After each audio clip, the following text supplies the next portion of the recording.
이 이야기는 실화를 바탕으로 만들어졌습니다. 2006년 미국 로드아일랜드의 한 요양원. 그곳에는 이상한 고양이 한 마리가 있었습니다. 이름은 오스카. 하얗고 회색빛 털, 조용한 눈동자. 그는 다른 고양이들과 달리 사람 곁에 잘 오지 않았습니다. 하지만 이상하게도 어느 날부터 오스카가 특정한 환자의 방을 찾아가기 시작했습니다. 그리고 그날 밤이면 그 환자는 세상을 떠났습니다. 처음엔 모두 우연이라 생각했죠. 하지만 그 일이 2번, 3번, 10번 반복되자 요양원 사람들은 서서히 두려움을 느끼기 시작했습니다. 죽음을 감지하는 고양이, 오스카. 이 이야기는 실제로 기록된 실화입니다. 의사, 간호사, 가족들 모두가 목격한 설명할 수 없는 기이한 현상. 지금부터 그 고양이의 이야기를 시작합니다. 그날은 유난히 조용한 오후였습니다. 스티어 하우스 요양원 3층 복도.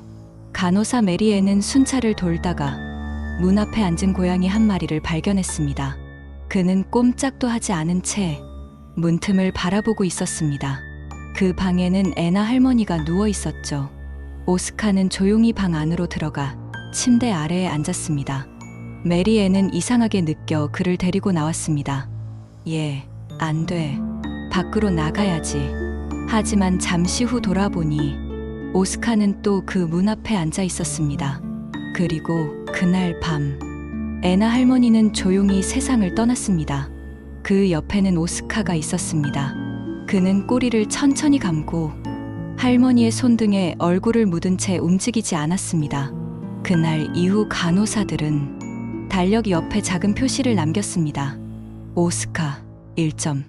그것은 오스카가 지켜본 첫 번째 죽음의 기록이었습니다. 며칠 뒤 또다시 오스카가 한 병실 문 앞에 앉았습니다. 이번엔 파킨슨병을 앓던 로렌스 씨의 방이었습니다. 그는 며칠째 위중했지만 아직 안정된 상태였죠. 오스카는 하루 종일 그 방을 떠나지 않았습니다. 문 앞, 침대 밑, 창가.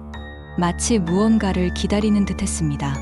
간호사들은 불안했습니다. 얘가 저기 들어가면 또 누군가 중얼거렸습니다. 그리고 다음 날 새벽, 로렌스 씨의 심장 박동이 멈췄습니다. 그 옆에는 또 오스카가 있었습니다. 그날부터 요양원에는 이상한 규칙이 생겼습니다. 오스카가 환자 곁에 앉으면 가족에게 연락하라. 그건 단순한 미신이 아니었습니다. 그 후로 30명, 40명, 50명.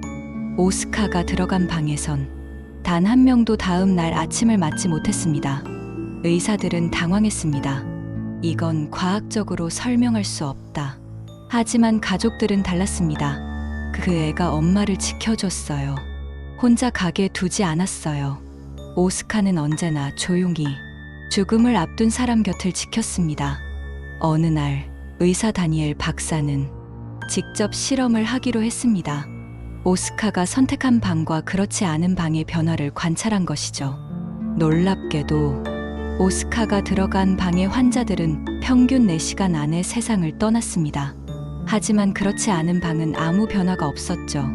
그의 예측률은 100%. 의사는 믿을 수 없었습니다. 그가 냄새로 감지하는 걸까? 피부의 온도 변화, 화학물질. 하지만 아무리 실험을 해도 명확한 이유를 찾지 못했습니다. 오스카는 단순한 반려묘가 아니었습니다. 그는 죽음을 감지하는 존재였습니다. 아니, 어쩌면 마지막 이별을 느끼는 존재였는지도 모릅니다. 시간이 흐르며 오스카는 요양원의 상징이 되었습니다. 가족들은 오스카가 찾아오면 조용히 마음의 준비를 했습니다. 누군가는 눈물을 닦으며 속삭였죠. 어서 와, 오스카 이제 엄마랑 있어줘. 그는 침대 옆에 앉아 조용히 숨을 골랐습니다. 그날 밤이면 어김없이 모니터음이 멈췄습니다. 그럴 때마다 간호사들은 말했습니다. 오스카가 다녀갔구나. 그가 머문 자리에는 언제나 따뜻한 온기가 남았습니다. 그게 단순한 체온 때문인지 아니면 진심 때문인지는 아무도 몰랐습니다. 하지만 모두가 느꼈습니다. 그는 죽음을 두려워하지 않는 단 한 마리의 존재라는 걸. 그리고 마지막 날이 왔습니다. 10년 넘게 요양원에서 지내온 오스카는 조용히 복도를 걸었습니다. 그의 걸음은 예전보다 느렸지만 눈빛은 여전히 선명했습니다. 그날 그는 한 노인의 방으로 들어갔습니다. 그 노인은 그를 처음 발견했던 간호사 메리 앤이었습니다. 그녀는 오스카를 보며 미소 지었습니다. 이제 내가 왔구나. 그는 조용히 그녀 옆에 누웠습니다. 그리고 새벽이 밝기 전 메리 앤은 평화롭게 눈을 감았습니다. 오스카는 그대로 그녀 곁에 앉아 있었습니다. 그의 꼬리가 천천히 멈췄습니다. 그 후로 오스카는 병동에서 모습을 보이지 않았습니다. 며칠 뒤 창문 옆 작은 의자 위에서 그의 몸이 발견되었습니다. 마치 스스로 잠든 듯 평온한 얼굴이었습니다. 그날 복도는 조용했습니다. 간호사들은 눈물을 흘리며 말했습니다. 이제 오스카도 편히 쉴 시간이야. 그가 떠난 뒤 요양원은 한동안 쓸쓸했습니다. 하지만 이상하게도 그의 자리를 지나면 따뜻한 기운이 느껴진다고 말하는 사람들이 많았습니다. 의사 다니엘 박사는 이렇게 말했습니다. 오스카는 죽음을 감지한 게 아니다. 그저 떠나는 이들의 마음을 먼저 느꼈을 뿐이다.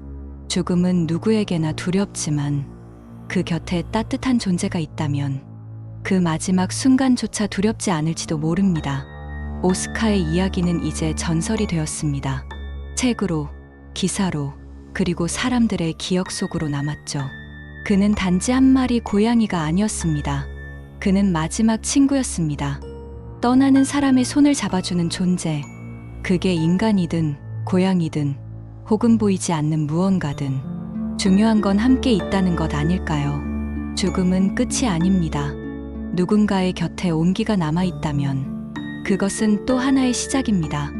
오스카가 남긴 온기, 아직도 사라지지 않았습니다. 실화 미스터리, 죽음을 감지한 고양이 오스카. 당신은 어떻게 생각하시나요? 정말 단순한 본능이었을까요? 아니면 인간보다 먼저 느낀 이별의 감정이었을까요? 이것은 실화입니다. 그리고 지금도 사람들은 말합니다. 그가 떠난 자리엔 아직도 온기가 남아있다.